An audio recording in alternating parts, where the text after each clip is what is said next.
जहाँ पर गुरु ग्रंथ साहब का प्रकाश है, बिल्कुल उसके नीचे 282 सोल्जरों की लाशें पड़ी हैं।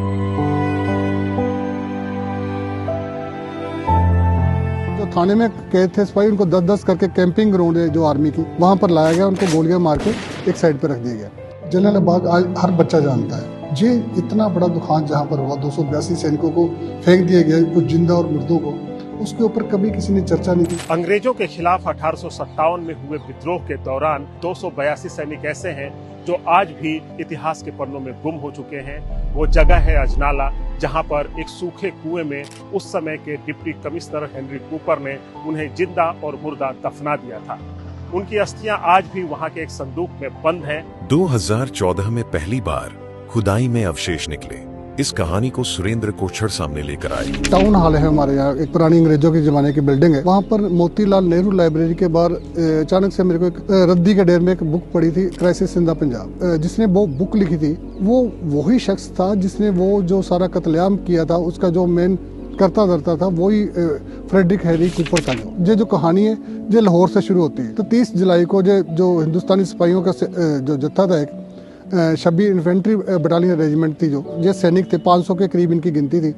तो ये वहाँ से निकल के इनका मेन था कि अमृतसर पोइंडा किला गोबिंदगढ़ से साथियों को लेना और वहाँ से दिल्ली की ओर कूच करना। क्या लाहौर से अमृतसर आते हुए रास्ते में रावी दरिया पड़ता है। जब ये वहाँ पर पहुंचे तो गांव का सुल्तान चौकीदार था सुल्तान खान, उसने जो इन्फॉर्मेशन जाके सोडिया के तहसीलदार को दी। और सोडिया के तहसीलदार ने रंजोत सिंह थे जो अदालती थे, उनके जरिए ये इन्फॉर्मेशन अमृतसर भेज दी कि वो जो बागी सिपाही हैं वो दरिया रावी के किनारे पहुंच चुके हैं। लेकिन उसी दौरान यहाँ पर जो फ्रेडरिक हेनरी कूपर था, जो यहाँ का डिप्टी कमिश्नर था अमृतसर का, उसने उसे लोगों को वहीं पे रुकवा दिया था। कूपर लिखता है कि उसका था कि इनको उसी रात उसका था कि अजनाला में ले जाकर फांसी पर लटका दिया जाए। रस्सा मंगा लिया गया था सोडिया गांव से, उसके बाजार से बहुत बड़ा रस्सा था। पर उस दिन मूसलाधार बारिश इतनी तेज थी कि वो ये स्वाभाविक नहीं था, इसलिए उसने इरादा चेंज कर दिया। सुबह जो थाने में कैद थे सिपाही, उनको 10-10 करके कैंपिंग ग्राउंड है जो आर्मी की, तो वहाँ पर मारा जा रहा था और जहाँ फेंकना था, उसके बाद जिंदा सिपाहियों को फेंक कर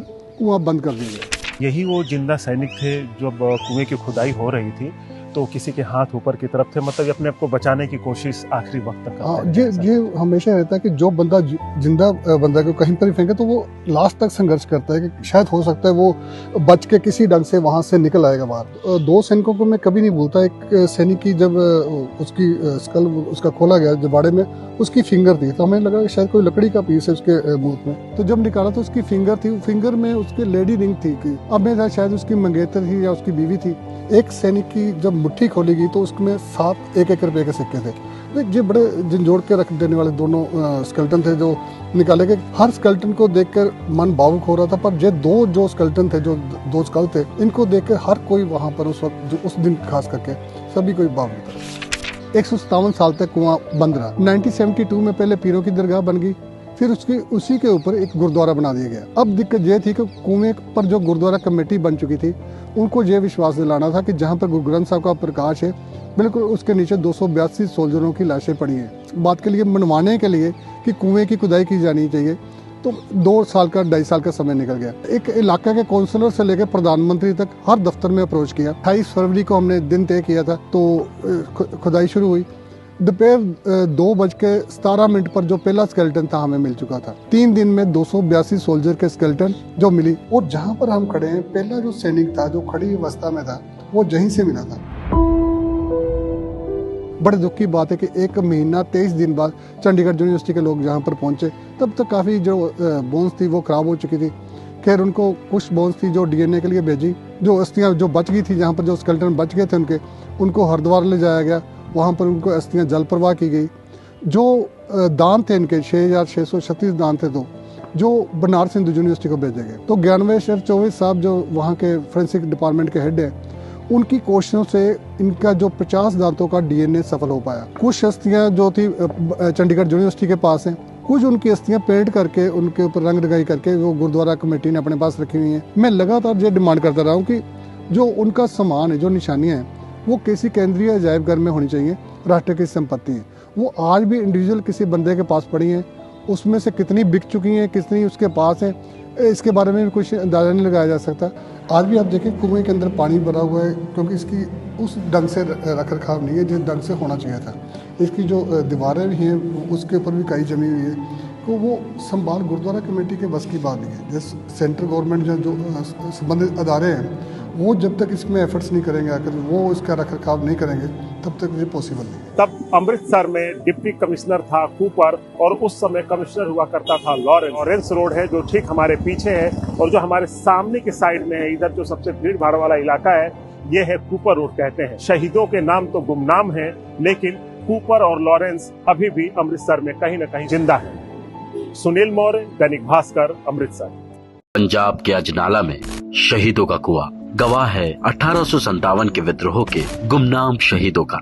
ये सैनिक वही थे जो 1857 की क्रांति में शामिल होने के लिए पाकिस्तान की मियां मीर छावनी से निकलकर दिल्ली की तरफ कूच कर रहे थे। लेकिन जब ये रावी नदी के तट पर पहुंचे थे, तभी उस समय के अंग्रेज अफसर हेनरी कूपर ने इन सभी को गिरफ्तार कर लिया था और अजनाला के कुएं में दफना दिया था। आखिर ये सैनिक कौन थे, इनकी पहचान क्या है, इनके परिवार के लोग आज कहां हैं, जानेंगे 1857 के गुमनाम शहीदों के इस दूसरे एपिसोड में। सुरेंद्र कोछड़ की कोशिशों से 2014 में खुदाई हुई, जिसमें 282 कंकाल मिले। डीएनए सैंपलिंग के लिए पंजाब यूनिवर्सिटी के प्रोफेसर डॉक्टर JS सहरावत की लीडरशिप में एक टीम बनी। इसमें BHU के प्रोफेसर बीरबल साहानी, प्रोफेसर ज्ञानेश्वर चौबे और CCMB हैदराबाद के एक्सपर्ट शामिल हैं। लगभग 100 के आसपास सैंपल जो है वो हैदराबाद में ले आए गए थे लैब में, लेकिन उसमें से मात्र 50 सैंपल से ही सक्सेसफुली डीएनए आइसोलेट हो पाया। ज्यादातर सैंपल खराब हो चुके थे। कारण ये था कि जब अंग्रेजों ने उनको कुएं में दफन किया तो उसके बाद दूसरा काम ये किया कि उसके ऊपर चूना और कोयला डाल दिया। इसको सोच करके रोंगटे खड़े हो जाते हैं कि अपने ही लोगों को अपने ही देश में इस तरीके का बर्ताव किया गया। हम लोग लिटरली इसमें रोए हुए हैं, क्या कहा जाए। प्रोफेसर साइंटिफिक फाइंडिंग्स पर कहते हैं, जो दांत थे सैनिकों के, वहीं से हम लोगों को लिंक मिलना शुरू हुआ। 21 से 42 साल के बीच के सोल्जर्स थे, तो हर जगह के पानी का एक अपना अलग जो है कार्बन का रेशियो है, जो कि हमारे दांतों में एक्युमुलेट होते हैं, और उनका रेशियो जैसे बनारस में अलग होगा, आपके पंजाब में अलग होगा। डीएनए एनालिसिस करने वालों को ये नहीं बताया गया कि इसके पैरेलल जो है वो आपका ये फूड हैबिट का भी एनालिसिस चल रहा है। दोनों रिजल्ट ने यही बताया कि ये लोग गंगा घाटी के निवासी हैं। ये डॉक्यूमेंटेड भी है कि 26th इन्फेंट्री बटालियन में जो लोग थे वो पूर्वी उत्तर प्रदेश से हैं, बिहार से हैं, पश्चिम बंगाल से हैं और यहाँ तक कि झारखंड से हैं। जब ये इन सैनिकों के साथ बुरा बर्ताव हुआ तो ब्रिटिश सरकार वहीं तक चुप नहीं थी। इन सैनिकों के परिवार वालों को भी परेशान करना शुरू किया। एक तरीके से आतंकवादी घोषित कर दिया गया था उनको। एक दिन मेरे पास एक ईमेल आता है जो कि कनाडा से आता है। हमारे दादाजी थे वो जो है एकाएक गायब हो गए और वो 26वीं इन्फेंट्री बटालियन में ही थे। तो समीर पांडे जी जब बनारस आए तो उन्होंने कहा कि उनके 6वीं पीढ़ी के दादाजी थे, प्रकाश पांडे उनका नाम था। इस नरसंहार को करने वाले हेनरी कूपर ने अपनी किताब में प्रकाश पांडे का खुद जिक्र किया है। जब ये शुरू होता है, जब सारा का सारा एपिसोड 30 जुलाई का जो दिन है, जब वहां से भागकर निकलते हैं जो हिंदुस्तानी सैनिक, ये सारा प्रकाश पांडे की शुरुआत है। उसको प्रकाश सिंह भी लिखा गया है, प्रकाश पांडे भी लिखा गया है। वो क्योंकि FIR जो दर्ज की गई है लाहौर मियां मीर छावनी में, वो उसी के नाम पर प्रकाश पांडे के खिलाफ है। प्रकाश पांडे ने उन्हीं सैनिकों का जो मेजर स्पेंसर था, उसी की तलवार से उसकी और बाकियों की हत्या करके ये लोग वहां से भागे। कनाडा से दावा करने वाले समीर पांडे का अंदाजा है कि उनके परदादा प्रकाश पांडे का कंकाल भी इन शहीदों में शामिल हो सकता है। एक हमारे पूर्वज थे, वो रायबरेली डिस्ट्रिक्ट के हैं, दुमतहार गांव से। वहां से जो है संतूर जो गांव है तमिलनाडु में, वहां मूव हो गए यहाँ पे। फिर 1960s में जब एंटी हिंदी एजिटेशन चला था तो मेरे दादाजी ने अपना लास्ट नेम, हम लोग नॉर्मली यूपी में PANDEY लिखते हैं, तो उन्होंने चेंज करके PONDOY अपना लास्ट नेम चेंज किया ताकि वो दक्षिण भारतीय लगे। समीर के अलावा हमने संतूर गांव में रहने वाले उदय से भी बात की। अंग्रेजों ने वारंट निकाला तो परिवार कन्नौज से संतूर आ गया। हम लोग जांच टीम के संपर्क में हैं। अभी डीएनए सैंपल नहीं लिया है।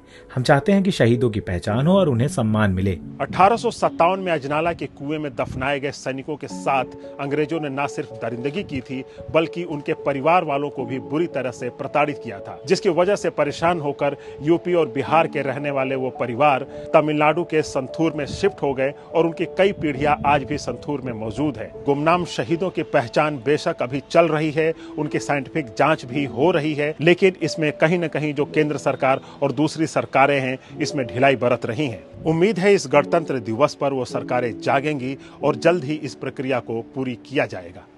सुनील मौर्य, दैनिक भास्कर।